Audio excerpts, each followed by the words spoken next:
कृष्णा गंगा को बाहों में भर के अस्पताल ले जा रहा था। गंगा धुंधली आंखों से जो चेहरा देख सकती थी वो उस चेहरे को पहचानती थी। पीछे खड़ी उसकी बहन अमृता बार बार जिसे कृष्णा पुकार रही थी। गंगा अपनी बदहवासी की हालत में उसका चेहरा सहलाने की कोशिश कर रही थी। हाँ गंगा, गंगा उठो, गंगा, कृष्णा क्या हुआ इसे? तुम फिक्र मत करो हनी, सब ठीक होगा, बस अस्पताल आने वाला है। और कृष्णा गंगा को अस्पताल ले जाता है। वो बिस्तर पर लेटाई जाती है, उसे ड्रिप चढ़ाई जाती है। डॉक्टर उसे पूरा चेक करती है और कहती है कि आजकल उसका स्ट्रेस लेवल बहुत बढ़ रहा है, इसलिए शायद स्ट्रेस से वो अचानक यूं बेहोश हो गई है। ओह, मेरी तो जान ही निकल गई थी। और तो कोई डरने की बात नहीं है ना डॉक्टर? पर डॉक्टर सब ठीक बताती है तो ये देख अमृता की जान में जान आती है। तभी वो देखती है कि कृष्णा एक कोने में चुपचाप खड़ा था। अरे तुम इधर आओ ना, देखो मेरी बहन को होश आने ही वाला होगा। उसे भी तो मिलाऊं मैं कि आखिर किसने उसकी मदद करी है। वैसे भी वो कल तुम्हारे बारे में ही पूछ रही थी। मेरे बारे में? मगर क्या? मैं तो इसे जानता तक नहीं हूँ, तो मेरे बारे में क्या पूछ रही थी? अरे तुम इतना पैनिक क्यों कर रहे हो? अरे बाबा, तुम्हारे बारे में यानी अपनी जीजी के बॉयफ्रेंड के बारे में जानना था उसे, इसलिए मैंने भी बता दिया उसे तुम्हारे बारे में।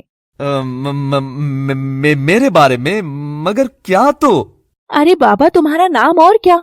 कि हाँ, एक लड़का है कृष्णा जो नाम की तरह छलिया है, और तेरी दीदी का दिल जिसने छल लिया। पर पता नहीं तब वो बता तो रही थी कि उसे भी कोई मिला या ऐसा कुछ। जबकि कृष्णा, तुम्हें बताओ मेरी छोटी की जिंदगी क्या है। इसका एक कमरा है, उस कमरे में एक खिड़की है और खिड़की से बाहर दिखती एक नदी है। बस, ना ये कहीं आती है न जाती है। ऐसे में तो स्ट्रेस ही होगा ना। इसे होश में आने दो, इसकी तो मैं खबर लेती हूँ। और कृष्णा गंगा को देख फिर से ख्यालों में डूब जाता है। वही नौजवान लड़का जिसने अपना नाम गंगा को सागर बताया था, आज फिर से इस नदी किनारे आकर बैठ जाता है और नदी के पानी में हाथ डालकर उसे कल कल की आवाज को कागज पर नोट करने लगता है।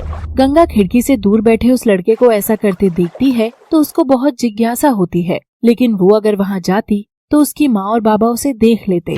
आखिर घर के सामने कोई भी शरीफ लड़की किसी लड़के के साथ कैसे बैठ सकती है? कल तो गंगा की किस्मत अच्छी थी जो उसे पानी में लड़के के साथ डुबकी लगाते हुए किसी ने देखा नहीं था। मगर आखिर ये लिखता क्या है, मुझे जानना है। और गंगा हिम्मत करके घर से बाहर निकलती है और सागर भी वहाँ से जाने लगता है। गंगा दबे पांव उसके पीछे चल रही थी। देखते देखते सामने चल रहा सागर उसकी आंखों से ओझल हो गया था। गंगा इधर उधर देखती है कि आखिर वो कहाँ गया। तभी अचानक पीछे से उसकी कमर पर सख्त हाथ आता है और गंगा को थाम के उसके कंधे को चूमते हुए धीमे से बोलता है, क्या ये गंगा सागर को ढूंढने आई है या सागर में मिलने आई है? जिंदगी में पहली बार गंगा के इतने करीब कोई आया था।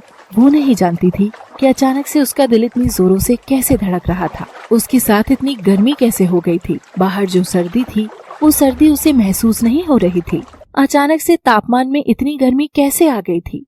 वो सागर का हाथ अपने बदन से हटाना चाहती थी, छटपटा के दूर हटना चाहती थी, लेकिन उसे सागर का छूना अच्छा लग रहा था और वो वहीं खड़ी रही। वो उसके उतने ही नजदीक खड़ा था। अनजान हो क्या तुम? जानते हो ना, फिर मेरे इतना करीब क्यों आ रहे हो? मंजिल हमेशा अनजानी होती है गंगा, लेकिन क्या हम तब भी रास्तों पर चलना छोड़ देते हैं? मेरे लिए भी तुम वही रास्ता हो जो सबसे सुंदर मंजिल तक जाता है गंगा। सागर के मुंह से गंगा सुनते ही गंगा को लगता है कि आज से पहले उसे इतना प्यार से कभी किसी ने नहीं पुकारा था और वो शर्मा करके पलट के सागर का चेहरा देखना चाहती थी। लेकिन जैसे ही वो पलटती है वो देखती है कि वो वहाँ से जा चुका था। पलक झपकते ही जाने वाला इंसान गंगा को भीतर तक बेचैन कर जाता है। आज से पहले खिड़की से बाहर दिखने वाली दुनिया ने गंगा को कभी आकर्षित नहीं किया, लेकिन सागर का यूं आना और आकर चले जाना गंगा को भीतर तक बेचैन कर देता है। सागर। वो मायूस होकर घर लौटती है क्योंकि अभी भी उसको अपने सवालों के जवाब नहीं मिले थे और वो खिड़की पर बैठती है और फिर से अपनी डायरी लेकर उस पर वो सब लिखना चाहती थी कि कैसे सागर के छूने से उसके अंदर से सिमट रही सूखी नदियों की धारा अब एक एक करके बहने लगी थी। तूने छुआ तो यूं लगा जैसे आज पहली बार मेरा दिल धड़का हो। तूने छुआ तो यूं लगा कि इस गंगा का भी किसी से मिलन लिखा हो। ए अजनबी, कौन हो तुम? क्यों हो तुम? मेरी तड़प हो या मेरी अधूरी प्यास हो तुम? जो भी कुछ हो तुम, मेरी जिंदगी की खोई सरगम हो तुम, मेरी जिंदगी का अनछुआ एहसास हो तुम। ए अजनबी, कौन हो तुम? क्या हो तुम मेरे सागर? और गंगा अपनी डायरी को चेहरे पर रखे रखे बिस्तर पर जाकर सो जाती है। वो खुश थी कि आज इतनी लंबी जिंदगी में पहली बार गंगा को अपनी खुद की अहमियत पर विश्वास हुआ था। लेकिन वो नहीं जानती थी कि कुछ एहसास की उम्र बड़ी छोटी होती है और अगली सुबह होती है। उसकी माँ वसुधा बिना दरवाजा खटखटाए सीधा उसके कमरे में आ धमकती है और उसके चेहरे पर रखी डायरी को घूर कर देखती है। गंगा तो अपनी नींद के आगोश में सो रही थी और वसुधा ने उसकी डायरी उठा ली। अजनबी कौन हो तुम, क्या हो तुम? ओहो, तो महारानी इश्क फरमान चल रहा है। ए लड़की, पढ़ाई लिखाई में तो तेरा कुछ हुआ नहीं। उठ उठ और आशिकी करेगी तू? हैं? बता किससे नैन मटक्के कर रही है तू? नहीं तो तेरे बापू ही तेरी खबर लेंगे।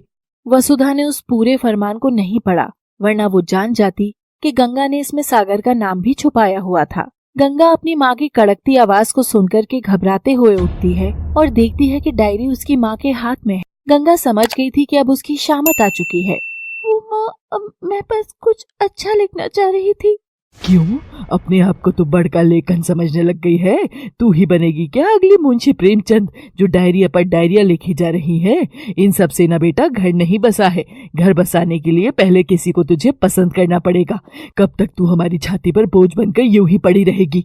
काम की न धाम की, दुश्मन अनाज की। तेरी तो इस डायरी का चक्कर मैं खत्म ही कर देती हूँ।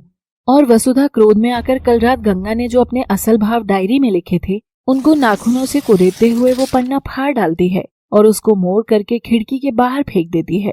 गंगा चाह करके भी अपनी माँ को ये करने से नहीं रोक सकती थी, इसलिए वो बस सुन्न चुपचाप वहीं बैठे बैठे सुबक सुबक कर रोते रहती है। 10 मिनट में तैयार हो जा, बाहर तुझे लड़के वाले देखने आ रहे हैं। एक तो बड़ी बहन कुंवारी बैठी है, उसकी जिम्मेदारी पहले से ही है, ऊपर से तेरी माड़ी किस्मत का बोझ। और वसुधा भड़क कर दरवाजा धम करके वहां से चली जाती है। गंगा बस हर बार की तरह रो करके रह जाती है।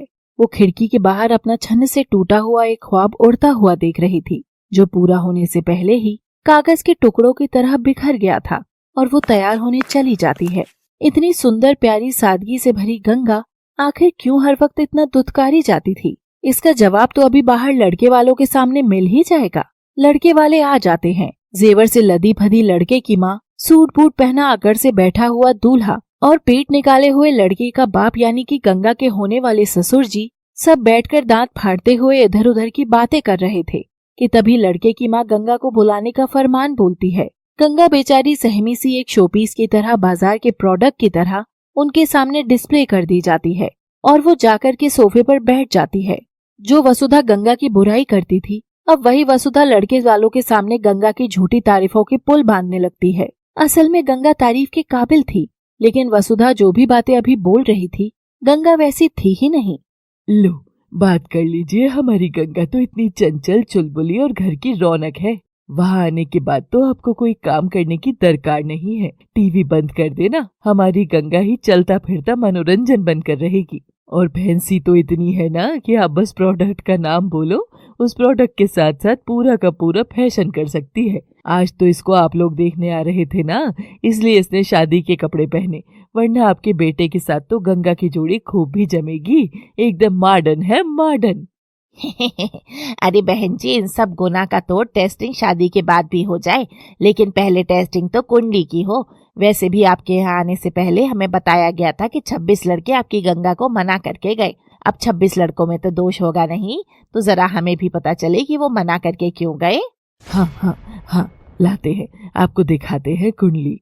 वसुधा संजीव को इशारा करती है और संजीव कुंडली ला करके लड़के की माँ के सामने रख देता है और लगता है बातें बनाने। देखो बहन जी, कुंडली कुंडली तो सब ना पुराने लोगों के चोचले हैं। आजकल तो लड़का लड़की का मन मिले, आंखें मिले, बस रिश्ता अपने आप ही हो जाता है। अब कुंडली में 4 बातें इधर उधर लिख देता है पंडित लोग। पंडितों से किसने बहस करी है, तो उसी के चलते लोग बातें बनाने लग जाते हैं। बाकी ये सब सच थोड़ी होता है। हाँ हाँ भाई साहब, लेकिन हम तो ये सब में मानते हैं। अरे बड़के पंडित हमारे घर के फैमिली पंडित हैं, उन्हीं के चलते आज हमारा बेटा अमेरिका में है। अमेरिका में है ये क्या? चिंटू खड़ा हो जा। और ये रिश्ता करना ही नहीं है। लड़की की कुंडली तो देख, राहु शनि मंगल सूर्य हर किस्म के दोष इसमें लिखे हुए हैं। माफ करना भाई साहब, इतने दोष वाली लड़की को तो आप ब्याहने के चक्कर छोड़कर ऐसे ही घर में बैठा लो, क्योंकि ब्याह करके ऐसे कहीं भेजकर उसका घर बर्बाद करने से अच्छा है कि आप अपनी बर्बादी अपनी पेटी में ही रखो। बड़े हैं मॉडर्न बनने वाले, जय राम जी की। और इस तरह से वसुधा और संजीव को फिर से घर में आने वाले लोगों की तरफ से मुंह की खानी पड़ती है और उस हर चीज का गुस्सा हर बार गंगा पर ही निकलता था कि क्यों ऐसी दोष परिपूर्ण लड़की ने इस घर में जन्म लिया।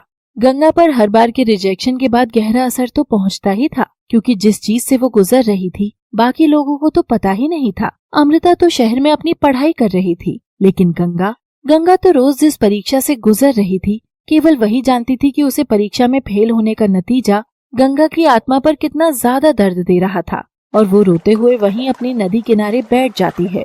मेरा क्या दोष है इस कुंडली दोष को लेकर? ए अजनबी, कौन हो तुम? क्या हो तुम?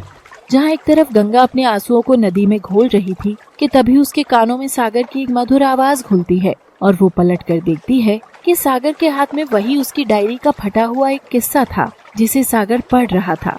अजनबी, क्या हो तुम? कौन हो तुम? गंगा की आंखें सागर से मिलती हैं। सागर के कदम गंगा की ओर बढ़ रहे थे। गंगा की सांसें सागर की सांसों में घुलना चाह रही थी कि तभी जरा नाड़ी वैद्य को बुला करके एक बार इस गंगा की तबीयत को जांच लेते हैं। सुबह से मुरझाई मुरझाई सी बिस्तर में पड़ी है। ऐसे ही रहा तो फिर तो जी ये हमारे जी को ही आएगी। ये लो, नाड़ी वैद्य आ गई है। अब देखिए क्या होगा गंगा की जिंदगी में एक और नए तमाशे की शुरुआत। जानने के लिए देखते रहिए बिन ब्याही माँ कहानी केवल लव सिटी पर। Thanks for watching. Please do like, share, subscribe and comment.